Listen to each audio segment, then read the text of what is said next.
सो hey everyone, कैसे हैं आप सब। आई होप आप सभी बहुत अच्छे होंगे और काफ़ी अच्छे से आप लोग अपनी स्टडीज़ भी कर रहे होंगे, क्योंकि आप किसी भी टाइम आपका एग्ज़ाम कंडक्ट करवाया जा सकता है। सो आज की ये वीडियो बेसिकली उन कैंडिडेट्स के लिए है जो टारगेट कर रहे हैं एसएससी सीजीएल 2020 में इनकम टैक्स डिपार्टमेंट को। उनके लिए ये वीडियो काफ़ी मोटिवेशनल होने वाला है और इस वीडियो हम काफ़ी डिटेल में जानेंगे कि किस तरीके से हम इनकम टैक्स डिपार्टमेंट को ज्वाइन कर सकते हैं। बेसिकली ये दो पोस्ट है इनकम टैक्स डिपार्टमेंट को ज्वाइन करने के लिए, एक है इनकम टैक्स इंस्पेक्टर और टैक्स असिस्टेंट इन सीबीडीटी। ये दोनों ही पोस्ट जो है वो बहुत ही बेसिक लेवल की, मतलब बहुत ही इनिशियल लेवल की आपकी पोस्ट है जिससे आप ज्वाइन कर सकते हैं इनकम टैक्स डिपार्टमेंट को। तो चलिए स्टार्ट करते हैं अपना आज की इस वीडियो को। सो गाइज, मेरा नाम है मनीष अग्रवाल और चलिए स्टार्ट करते हैं अपना आज का ये detail video about income tax department. So the first and foremost thing for joining IT department is to know about the examination. आपको कौन सा एग्जाम देना होता है, आपको कौन सा एग्जाम में अपीयर होना पड़ेगा अगर आपको IT डिपार्टमेंट ज्वाइन करना है तो। सो IT डिपार्टमेंट ज्वाइन करने के लिए आपको देना होगा SSC CGL एग्जामिनेशन। इसके फुल फॉर्म है कंबाइंड ग्रेजुएट लेवल एग्जामिनेशन और ये एग्जामिनेशन ग्रेजुएशन लेवल पे करवाया जाता है। ये एग्जाम हर साल लिया जाता है और इसका कंडक्टिंग बॉडी कौन है तो SSC यानी कि स्टाफ सिलेक्शन कमीशन इस एग्जाम को हर साल कंडक्ट करता है, राइट। उसके बाद अगर हम देखें तो SSC CGL एग्जामिनेशन 2020 जो कि मई जून में शेड्यूल था, लेकिन सिचुएशन की वजह से उसको क्या कर दिया गया था, पोस्टपोन कर दिया गया। लेकिन हम बिल्कुल एक्सपेक्ट करके चल सकते हैं कि ये एग्ज़ाम हमारा विद इन 2 मंथ्स लिया जा सकता है, ठीक है। तो अपनी प्रिपरेशन आपको एकदम अच्छे से करनी है। अभी भी जो लोग भी SSC CGL 2020 की प्रिपरेशन कर रहे हैं उन लोगों को बिल्कुल अपनी प्रिपरेशन को लूज़ नहीं करना है, बहुत अच्छे से प्रिपरेशन करनी है और जितने ज़्यादा हो सकते हैं मॉक्स लगाने हैं, प्रीवियस ईयर पेपर्स को सॉल्व करना है और जितनी ज़्यादा से ज़्यादा हो सकती है रिवीजन को फॉलो करना है, राइट। बस यही मेन चीज़ें हैं जो आपको फॉलो करनी है। सो अभी हमने एग्जामिनेशन के बारे में पता कर लिया, हमें कौन सा एग्जाम देना है। तो SSC CGL वो एग्जामिनेशन है जिसके थ्रू हम किस डिपार्टमेंट को, IT डिपार्टमेंट को ज्वाइन कर सकते हैं। चलते हैं नेक्स्ट। अब हम देखते हैं कि इसके लिए एलिजिबिलिटी क्राइटेरिया क्या है। सो एग्जाम तो हमने देख लिया कि CGL एग्जामिनेशन देना होता है। CGL एग्जामिनेशन जैसे कि हमने देखा कि वो ग्रेजुएट लेवल पे यानी कि ग्रेजुएशन लेवल पे वो एग्जाम कंडक्ट करवाया जाता है। तो इसके लिए रिक्वायरमेंट भी यही है कि आप सिर्फ ग्रेजुएट होने चाहिए, चाहे आप किसी भी फील्ड से, किसी भी ब्रांच से, किसी भी स्ट्रीम से आप ग्रेजुएट हो, उससे मतलब नहीं है। आप simply you should be a graduate, right. So इसके लिए बस एक यही सिंपल सा एलिजिबिलिटी क्राइटेरिया है कि आप किसी भी फील्ड में आप जस्ट ग्रेजुएट होने चाहिए, ठीक है। नेक्स्ट आता है हमारा एज लिमिट क्या है इसके लिए। तो जो पोस्ट है, जो सबसे इनिशियल लेवल की पोस्ट है, दैट इज टैक्स असिस्टेंट, उसके लिए आपके लिए एज लिमिट है 18 to 27 ईयर्स। एंड जो इनकम टैक्स इंस्पेक्टर है उसके लिए आपकी अपर एज लिमिट है 30 ईयर्स, यानी 30 ईयर्स तक आप इस एग्जाम को दे सकते हैं। और 30 ईयर्स से अगर कम है आपकी एज तो आप इस पोस्ट को ज्वाइन कर सकते हैं। उसके बाद ये कुछ रिलैक्सेशन है रिजर्व कैटेगरी के लिए, तो ये भी आप चेकआउट कर सकते हैं।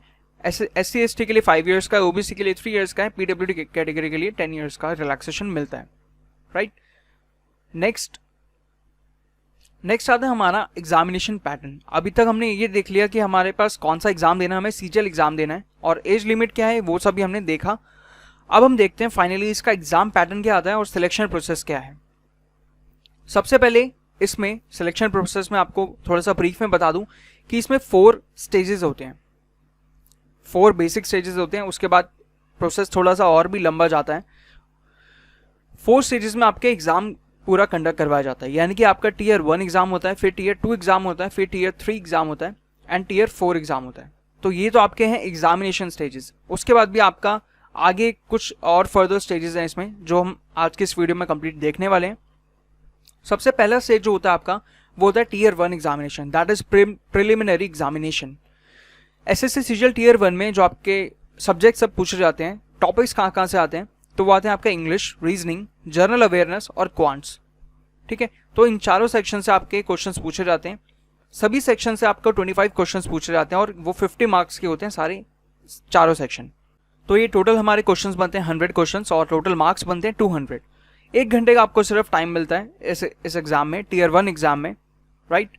तो आई होप ये क्लियर होगा। और इसमें भी आपको अगर डिटेल सिलेबस वगैरह के बारे में देखना है तो वीडियो के डिस्क्रिप्शन में कुछ लिंक्स हैं, कुछ आर्टिकल के लिंक्स हैं हमारी वेबसाइट पे, आप उन आर्टिकल्स को चेक कर सकते हो अगर आपको डिटेल सिलेबस SSC CGL का चेक करना है तो, राइट। अब चलते हैं आगे। नेक्स्ट स्टेज क्या है अपनी, अब हम देखते हैं एसएससी सीजीएल टीयर 2 एग्जामिनेशन का प्रोसेस। इसमें आपके 2 सेक्शन पूछे जाते हैं, इंग्लिश एंड क्वांट्स। इंग्लिश में आपके पास 200 क्वेश्चन होते हैं for 200 marks, whereas quants में आपके पास होते हैं 100 क्वेश्चंस फॉर 200 मार्क्स। सो दोनों कंबाइन करके अगर हम देखें कि मेंस की वेटेज कितनी है, तो मेंस की वेटेज आपके पास 400 मार्क्स की होती है। टाइम ड्यूरेशन आपको मिलता है 2 आवर्स का फॉर ईच सेक्शन, यानी कि इंग्लिश के लिए आपको 2 घंटे मिलते हैं और क्वांट्स के लिए आपको 2 घंटे दिए जाते हैं। और ये एग्जामिनेशन का ये जो एग्जाम है आपके दोनों, वो आपके एक ही दिन कंडक्ट करवाए जाते हैं, ठीक है।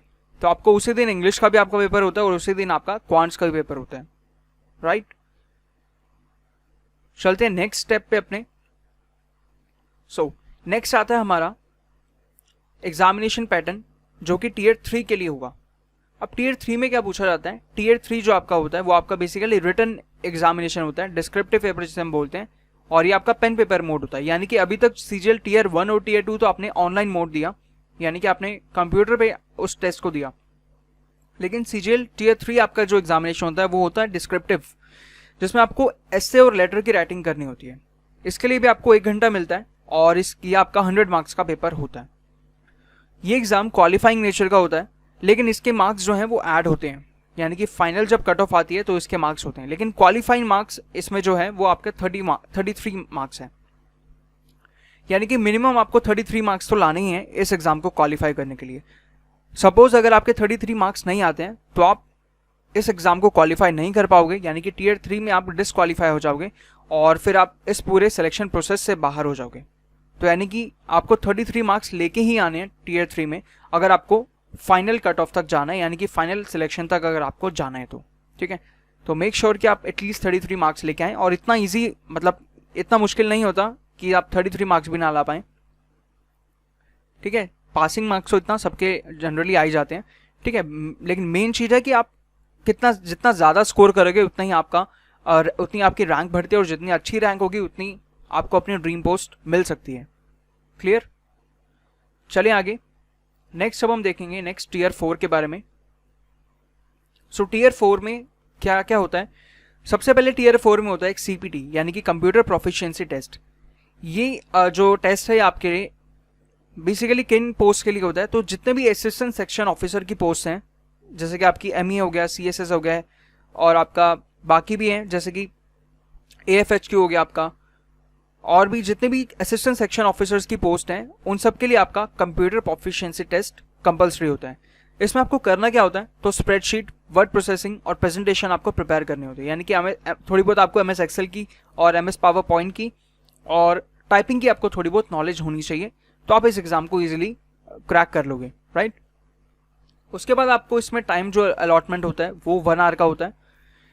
नेक्स्ट होता है हमारा, इसी में ही इसका जो सब पार्ट है वो होता है डीईएसटी, यानी कि डेटा एंट्री स्किल टेस्ट।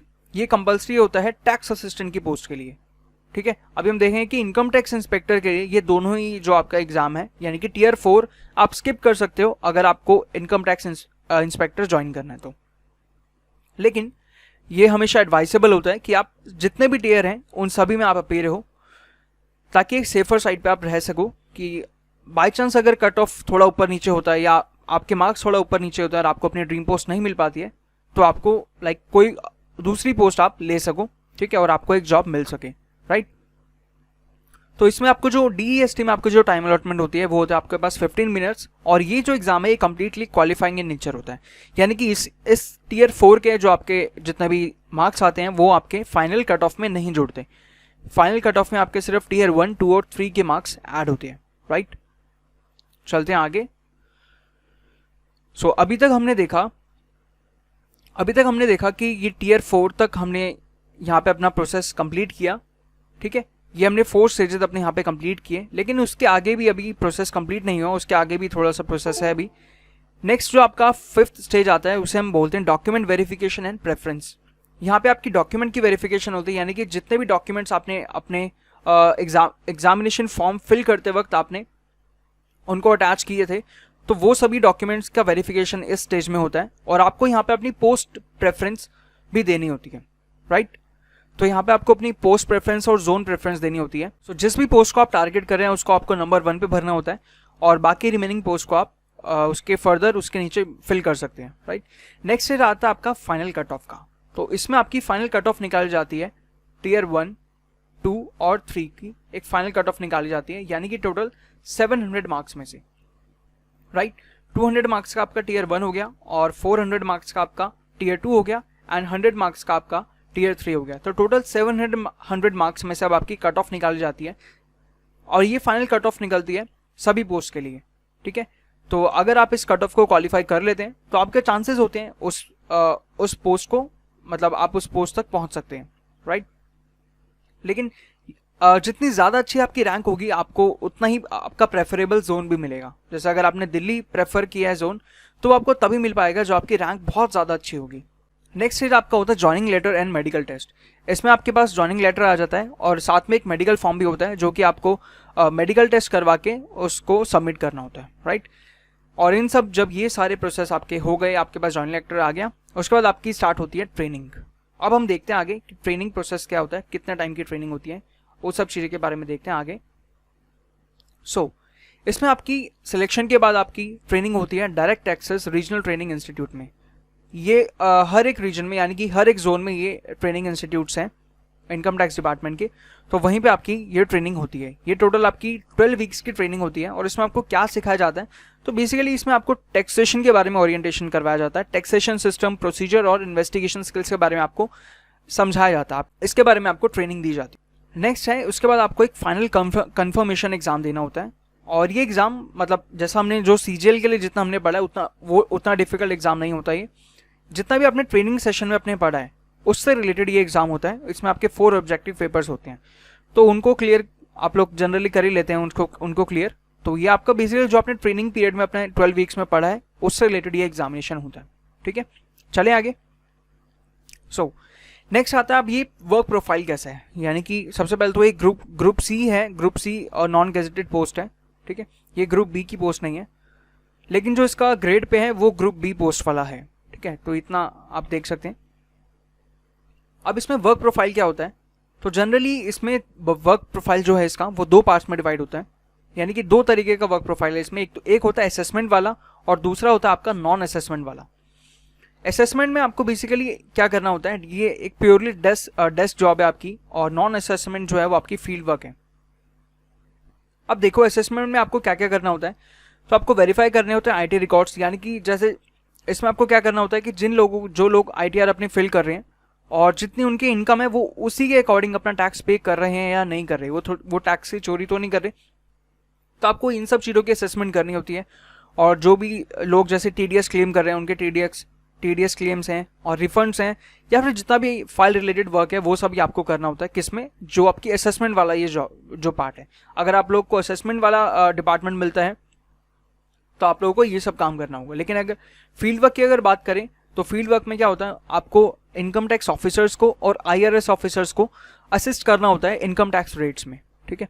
तो जैसा कि आपने रेड मूवी में भी देखा होगा, तो जो रोल अजय देवगन प्ले कर रहे हैं वो किसका प्ले कर रहे हैं, वो एक आईआरएस ऑफिसर्स का यानी कि इंडियन रेवेन्यू सर्विस का वो रोल प्ले कर रहे हैं। और उनके साथ काफ़ी सारे और भी ऑफिसर्स होते हैं जिसमें से एक आपको इनकम टैक्स इंस्पेक्टर भी देखने को मिलता है, ठीक है। तो आपको अपने सीनियर ऑफिसर्स को असिस्ट करना होता है ड्यूरिंग आपके नॉन असेसमेंट वाला जो ये फेज होता है, ठीक है। और ये रोटेशन बेसिस पर चलता रहता है। ऐसा कुछ नहीं है कि अगर किसी को एक बार असेसमेंट मिल गया तो पूरी लाइफ टाइम के लिए असेसमेंट में ही रहेगा, या फिर किसी को नॉन असेसमेंट मिला तो पूरी लाइफ टाइम नॉन असेसमेंट में रहेगा। और थोड़ा बहुत हमें इसके लिए भी जाने को मिलता रहता है कि आप लोग रेट्स पे भी जा सकते हैं, ठीक है। बट ज़्यादा काम जो होता है वो यहीं पे होता है आपका, ठीक है। और फील्ड वर्क में सिर्फ रेट ही नहीं आता, और भी चीज़ें आती हैं, जैसे कि आपको कभी आप एसएससी को ट्रेस करने चले गए, जैसे एसएससी आपने जिसका भी आप असेसमेंट कर रहे हैं, आपको उसमें कुछ भी अगर ग्लिच मिलता है तो आप लोग डायरेक्ट उसको एसएससी के पास भी जा सकते हैं, ठीक है, उसको वेरीफाई करने के लिए, ठीक है। तो ये सब भी काम हमें इनकम टैक्स डिपार्टमेंट में करना होता है। नेक्स्ट देखते हैं आगे। अब इसका प्रमोशन, करियर और इसका क्या ग्रोथ प्रोस्पेक्ट्स हैं। सबसे पहले अगर आपने ज्वाइन किया है एज टैक्स असिस्टेंट, ठीक है, तो ये मैंने बताया कि ये एकदम इनिशियल लेवल की पोस्ट है टैक्स असिस्टेंट, जो कि आप इनकम टैक्स डिपार्टमेंट में जब जाते हैं सीजीएल के थ्रू, उसके 3 साल बाद आप प्रमोट होकर क्या बनते हैं, सीनियर टैक्स असिस्टेंट, ठीक है। यानी कि अगर आपने टैक्स असिस्टेंट से ज्वाइन किया है तो आप 3 साल के बाद प्रमोट होकर आप बनते हैं सीनियर टैक्स असिस्टेंट, और फर्दर 3 साल के बाद आप बनते हैं इनकम टैक्स इंस्पेक्टर। अब आप यहाँ पे इस चीज़ को समझ सकते हैं कि अगर आप डायरेक्ट इनकम टैक्स इंस्पेक्टर बनते हैं तो आपका ये 6 साल जो है ये आपका बच जाएंगे, ठीक है। लेकिन अगर आप टैक्स असिस्टेंट के थ्रू ज्वाइन करते हैं तो फिर आपको 6 साल लगेंगे पहले इनकम टैक्स इंस्पेक्टर बनने में, और उसके बाद जितना भी ये हायर उसको फॉलो करना पड़ेगा। तो नेक्स्ट देखते हैं कि आप इनकम टैक्स इंस्पेक्टर के बाद 6 to 8 ईयर्स में आपका फिर नेक्स्ट प्रमोशन होता है, और वो होता है ITO की पोस्ट पे, यानी कि इनकम टैक्स ऑफिसर की पोस्ट पे, ठीक है। और ये जो है ये एक गेजेटेड पोस्ट होती है, ठीक है। इनकम टैक्स इंस्पेक्टर की ये नॉन गेजेटेड पोस्ट है, लेकिन जैसे ही आपका फर्स्ट प्रमोशन होता है इनकम टैक्स इंस्पेक्टर के बाद तो आप एक गेजेटेड ऑफिसर बन जाते हैं, यानी कि आपके पास साइनिंग अथॉरिटी आ जाती है, राइट। और इसमें ये प्रमोशन होता है आपका 6 to 8 ईयर्स के बाद। नेक्स्ट अगर हम देखें कि इनकम टैक्स ऑफिसर के बाद आपका जो नेक्स्ट प्रमोशन होता है 8 to 10 ईयर्स के बाद, वो होता है आपका assistant commissioner of income tax. और assistant commissioner of income tax जो होता है वो एक IRS ऑफिसर होता है, यानी कि जो रोल अजय देवगन ने प्ले किया था रेड मूवी में, वो इसी पोस्ट पे थे, assistant commissioner of income tax पे। वो एक IRS ऑफिसर का रोल प्ले उन्होंने किया था, राइट। तो यानी कि आप इनकम टैक्स इंस्पेक्टर के आप लोग कह सकते हैं कि अराउंड 16 to 18 ईयर्स, यानी कि जो आपने as income tax inspector join किया तो उसके अराउंड 16 to 18 ईयर्स के बाद आप लोग as assistant commissioner of income tax बन सकते हैं, और आप एक IRS ऑफिसर बन सकते हैं, राइट। उसके बाद 4 to 6 ईयर में आपका नेक्स्ट प्रमोशन होता है deputy commissioner of income tax पे। नेक्स्ट फर्दर आपका 4 ईयर्स के बाद प्रमोशन होता है joint commissioner of income tax पे।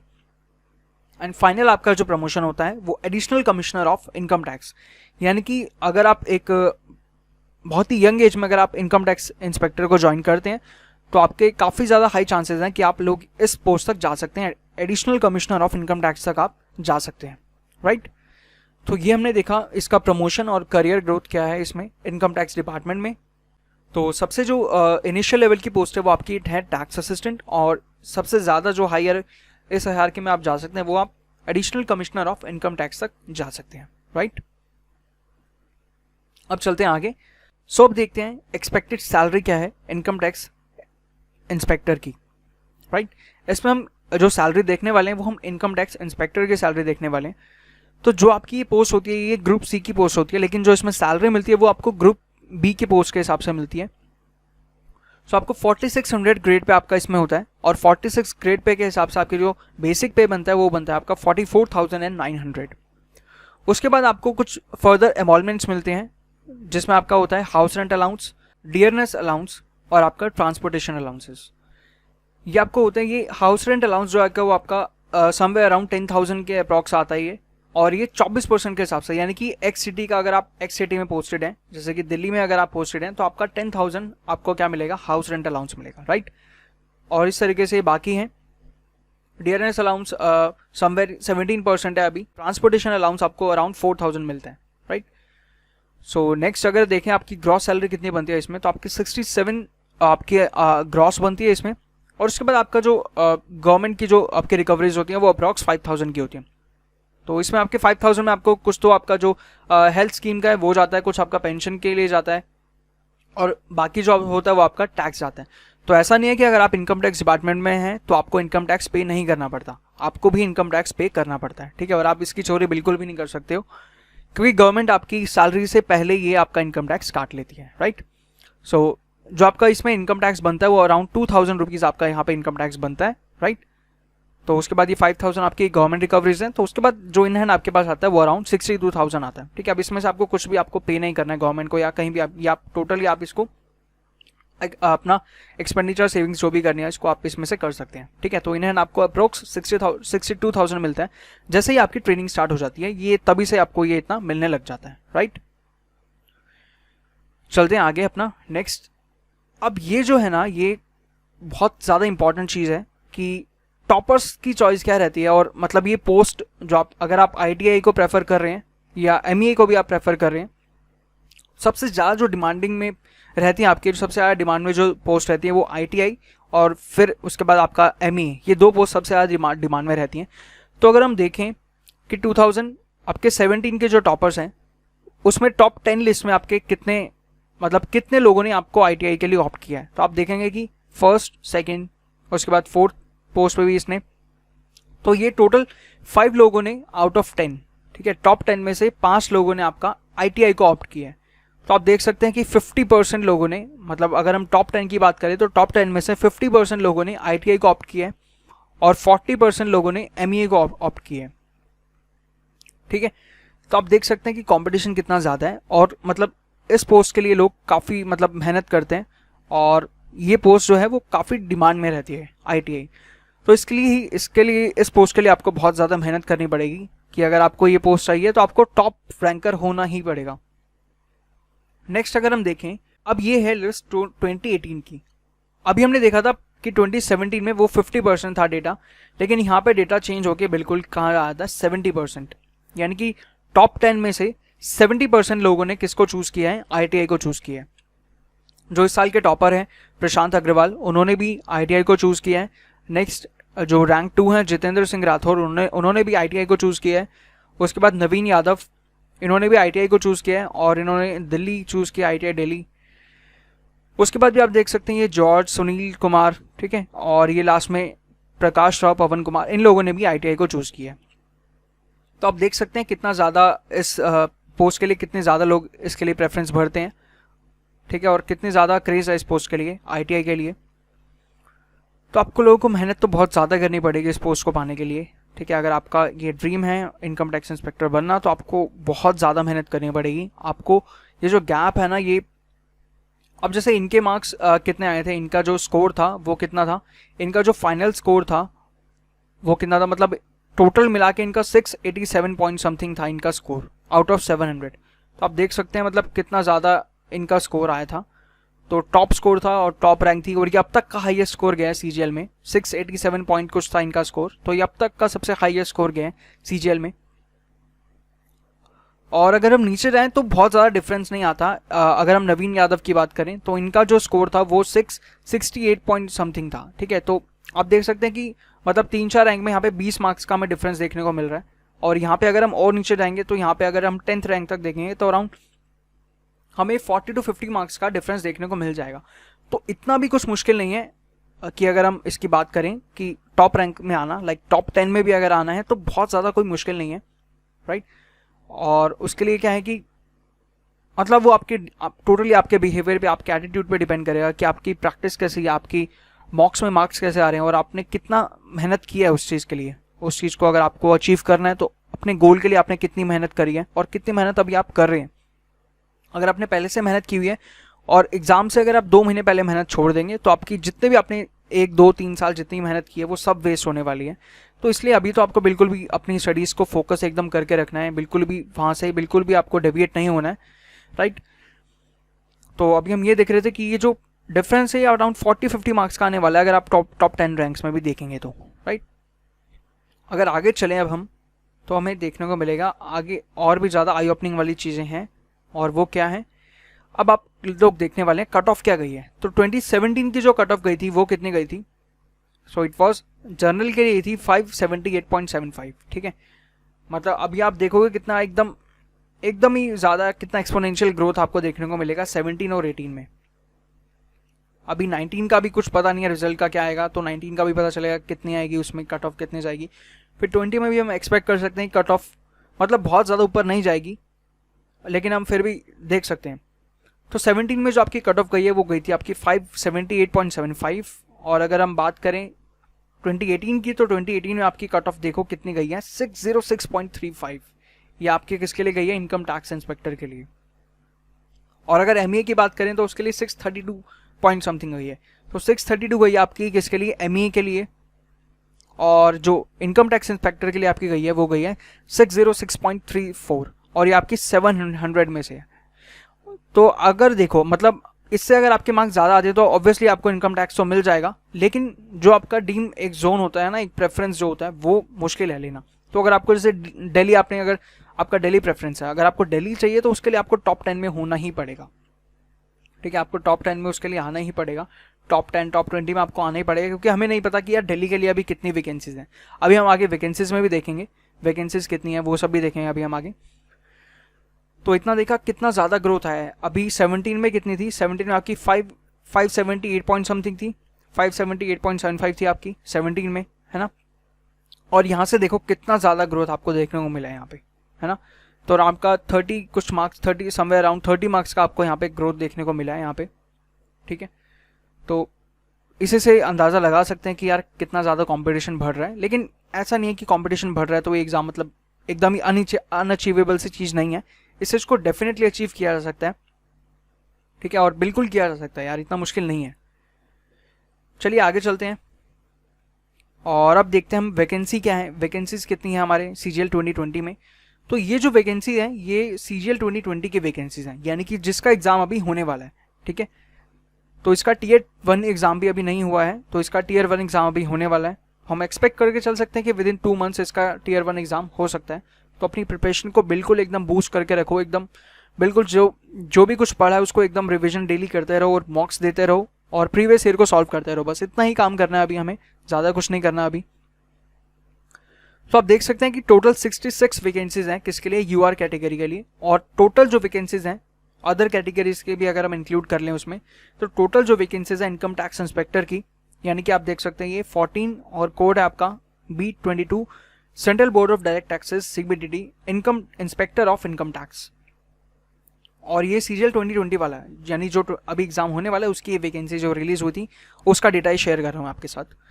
तो इसमें जो आपकी टोटल नंबर ऑफ वैकेंसीज है वो है 202, यानी कि टोटल 202 वैकेंसीज हैं आपके पास इनकम टैक्स इंस्पेक्टर के लिए, जिसमें से UR कैटेगरी के लिए सिर्फ हैं कितनी 66 वैकेंसीज हैं, ठीक है। तो अगर आप UR कैटेगरी से बिलोंग करते हैं तो आपके पास कितना है, मतलब टोटल आपकी जैसे टॉप 66 में तो आपकी रैंक होनी ही चाहिए, है ना। टॉप 66 में तो आपके पास रैंक होनी ही चाहिए अगर आपको इनकम टैक्स इंस्पेक्टर चाहिए तो। उसके बाद दिल्ली के कितनी, मतलब अगर आपको जैसे अपना ही जैसे जोन चाहिए तो उसमें कितनी, जैसे दिल्ली के अगर मान लो 5-6 कुछ वैकेंसी, तो आपकी टॉप 5 में टॉप 6 में आपके पास होना चाहिए। टॉप 10 में आपको चाहिए कि आपको टॉप 10 तो आना ही है अगर आपको दिल्ली प्रेफर कर रहे हैं तो, ठीक है। तो आपको बहुत मेहनत करनी है अभी। अब फाइनल जो हम चलते हैं, फाइनल इस सेशन को हम कंक्लूड करते हैं। तो देख सकते हैं कि यार ये अपना ऑफिस है जो इनकम टैक्स इंस्पेक्टर का, यानी कि इनकम टैक्स डिपार्टमेंट का जो ऑफिस है दिल्ली में, वो ये ऑफिस है। ये जो ऑफिस आप देख रहे हैं ये दिल्ली का ऑफिस है इनकम टैक्स डिपार्टमेंट का। तो ये ITO रीजन जो है दिल्ली का, तो वहाँ पे ऑफिस है। आप लोग देख सकते हैं कितना इंफ्रास्ट्रक्चर कितना मस्त है यहाँ का, है ना। और अंदर से भी अगर आप ऑफिस देखेंगे तो अंदर से भी ऑफिस आपको बहुत अच्छा इंफ्रास्ट्रक्चर है यहाँ का, ठीक है। तो इतना मुश्किल नहीं है। अब फाइनल इस सेशन को मैं एंड करता हूँ, ठीक है। तो वैकेंसी डिटेल्स हमने सब कुछ देख ली। फाइनल मैं इस सेशन को एंड करता हूँ एक छोटे से मोटिवेशनल कोट के through. So a dream does not become reality through magic, it takes sweat, determination, perseverance and hard work. तो ड्रीम जो है यार, आपको पता है कि आपकी ड्रीम है इनकम टैक्स डिपार्टमेंट, ठीक है। आप दिन रात इसी का सपना देखते हो कि आपको इनकम टैक्स डिपार्टमेंट चाहिए, आपको इनकम टैक्स ऑफिसर बनना है, इनकम टैक्स इंस्पेक्टर आपको बनना है। तो ये आपकी ड्रीम है और आप इसी के लिए आप लोग मेहनत भी कर रहे होंगे काफ़ी टाइम से, ठीक है। तो बस टाइम है कि उस मेहनत, जितने भी आपने हार्डवर्क किया है उसको जस्ट सम अप करना है। और जितना भी आपने पसीना बहाया है, जितना भी आपने डिटर्मिनेशन के साथ अपनी पढ़ाई करी है और जितना भी आपने परसिवरेंस दिखाया है ना, लाइक काफ़ी सारे फेलियर्स भी आए होंगे आपके लाइफ में। और एज की ये एग्ज़ाम बहुत ज़्यादा टाइम लेता है, इस एग्ज़ाम का जो पूरा प्रोसेस है वही काफ़ी ज़्यादा लेंदी है। तो उसमें आपको ये थोड़ा सा आपको परसिवरेंस शो करना होता है, राइट। ये आपके पास होना चाहिए, आपको धैर्य रखना पड़ता है कि आप अचीव कर लोगे इस चीज़ को, आपको ये कॉन्फिडेंस होना चाहिए। तो डेफिनेटली आप यार यहाँ तक पहुँचोगे एक दिन, ठीक है। बिल्कुल ये दिन, मतलब ये ऑफिस आपका होगा एक दिन, आप लोग मतलब कह सकोगे कि यार मैं इस ऑफिस में हूँ, ठीक है, राइट। सो इस तरीके से यार कुछ भी हो जाए बस मेहनत करते रहना है और रुकना नहीं है, क्विट तो बिल्कुल करना ही नहीं है। और बस चाहे कछुए की तरह चलो लेकिन चलते रहो, ठीक है। कछुए और खरगोश वाली कहानी तो आपने सुनी होगी बचपन में, है ना। तो हमें क्या करना है, हमें भले ही कछुए की तरह चलना है लेकिन हमें चलते रहना है, हमें रुकना नहीं है। मतलब ऐसा ना हो कि आप मतलब अपनी स्टडीज़ को स्किप मत करना, एक भी दिन, 2 दिन, 3 दिन, भले ही आप थोड़ा सा पढ़ो, जैसे सिर्फ वो कैप पढ़ लिया, सिर्फ एक मॉक दे दिया, 2 मॉक दे दिए, ठीक है, कुछ रिवीजन कर लिया, भले ही थोड़ा बहुत पढ़ो लेकिन पढ़ो ज़रूर। तो यही मेरा एक फाइनल कमेंट रहेगा इस पर। तो इसी के साथ मैं इस सेशन को सम अप करते हैं। अगर आपको ये सेशन अच्छा लगा हो, थोड़ा सा भी आपको मोटिवेशन मिला उस सेशन से और आपको पढ़ाई करने का और मन किया हो, तो आप इस सेशन को लाइक कर सकते हैं, अपने फ्रेंड्स के साथ शेयर भी कर सकते हैं और उन लोगों के साथ ज़रूर शेयर करना जिनकी ये ड्रीम पोस्ट है इनकम टैक्स इंस्पेक्टर की। तो इसी के साथ इस सेशन को एंड करते हैं। आप लोग हमारी वेबसाइट चेक कर सकते हैं edimo.in। तो जैसे कि मैंने बताया कि आपको अगर डिटेल सिलेबस जानना है या कोई और भी चीज़ें जाननी है इनकम टैक्स इंस्पेक्टर या फिर एसएससी सीजीएल एग्जाम से रिलेटेड, तो आप लोग हमारी वेबसाइट को चेक कर सकते हैं edimo.in, और टेलीग्राम चैनल को भी जरूर ज्वाइन कर लेना, एडिमो ऑफिशियल। इसका लिंक मैंने डिस्क्रिप्शन बॉक्स में दे रखा है नीचे, तो आप लोग यहाँ पे जाके ज्वाइन कर सकते हैं। अब यहाँ पे हमारी अराउंड 2000 सब्सक्राइबर्स हैं एडिमो ऑफिशियल में, तो आप लोग जल्दी से इसको जाके ज्वाइन कर लो। जितने भी यहाँ पे डिटेल्स आती हैं, जितने भी वैकेंसीज आती हैं, वो आपको सबसे पहले यहाँ पे शेयर कर दी जाती है, तो इस चैनल को आप लोग ज़रूर ज्वाइन कर लेना। तो इसी के साथ एंड करते हैं आज के सेशन को, और मैं आशा करता हूँ कि आप लोग बहुत अच्छे से अपनी पढ़ाई करोगे और बहुत अच्छे से आप मेहनत करोगे, ताकि आप एक दिन इस डिपार्टमेंट में जाके इस डिपार्टमेंट को ज्वाइन कर सको। तो चलिए यार, मिलते हैं अपने नेक्स्ट सेशन में, तब तक के लिए गुड बाय, टेक केयर, जय हिंद।